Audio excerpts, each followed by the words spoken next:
ఓం శ్రీమాత్రే నమః. భగవద్బంధువులందరికీ నా నమస్కారం. మిత్రులారా, మనం రోజు వేల మాటలు మాట్లాడుతూ ఉంటాం. కానీ అసలు ఈ మాట మన శరీరంలో ఎక్కడ పుడుతుందో మీకు తెలుసా? నాభి దగ్గర మొదలై మన నోటి వరకు వచ్చే ప్రయాణంలో ఈ శబ్దం 4 రహస్య దశలను దాటుతుంది. ఆ 4 దశలే సాక్షాత్తు లలితా పరమేశ్వరి స్వరూపాలని ఈ 81వ శ్లోకం చెబుతోంది. వాక్కు వెనుక ఉన్న ఆ యోగ రహస్యం ఏమిటో ఈరోజు లోతుగా తెలుసుకుందాం. ఇక శ్లోకంలోకి వెళ్దాం. పరా ప్రత్యక్షతి రూప పశ్యంతి పరదేవత మధ్యమ వైఖరీ రూప భక్తమానస హంసిక. పరా 2 అక్షరాల నామం.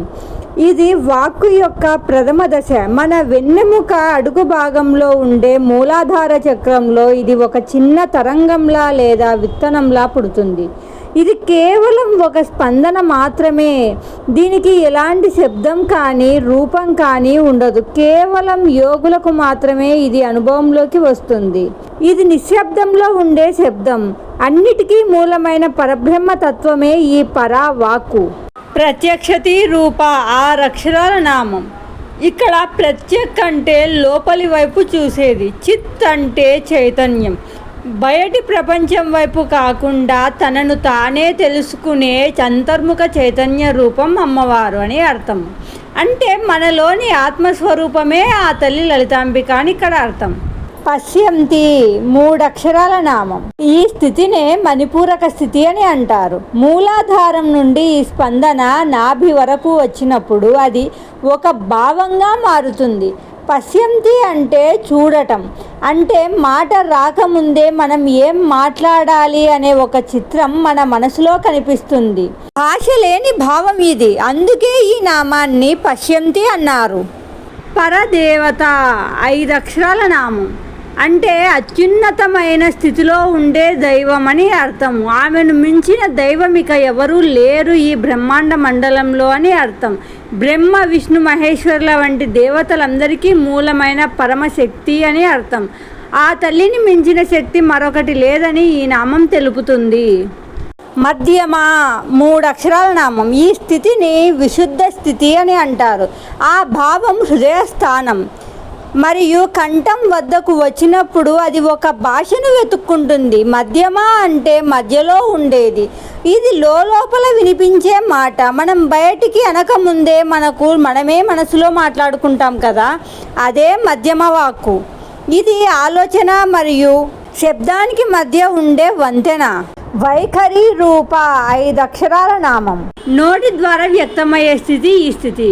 చివరగా మన నోటి ద్వారా బయటకు వినిపించే స్పష్టమైన శబ్దమే వైఖరి. మన దంతాలు, నాలుక, పెదవుల సహాయంతో లోపలి భాగం శబ్దంగా మారుతుంది. మనం వినే ప్రపంచంలోని ప్రతి శబ్దం అమ్మవారి వైఖరి స్వరూపమే.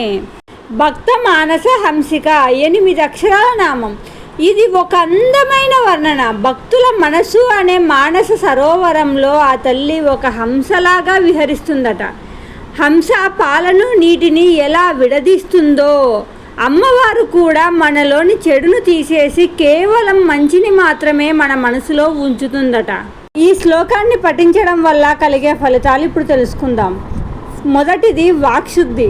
మీరు మాట్లాడే మాటలకు సమాజంలో గౌరవం లభిస్తుంది. ఎదుటి వారిని ఆకర్షించే వాక్చాతుర్యం పెరుగుతుంది. చదువుకునే పిల్లలకు, రీసెర్చ్ చేసే వారికి అద్భుతమైన ఏకాగ్రత మరియు మేధస్సు లభిస్తాయి.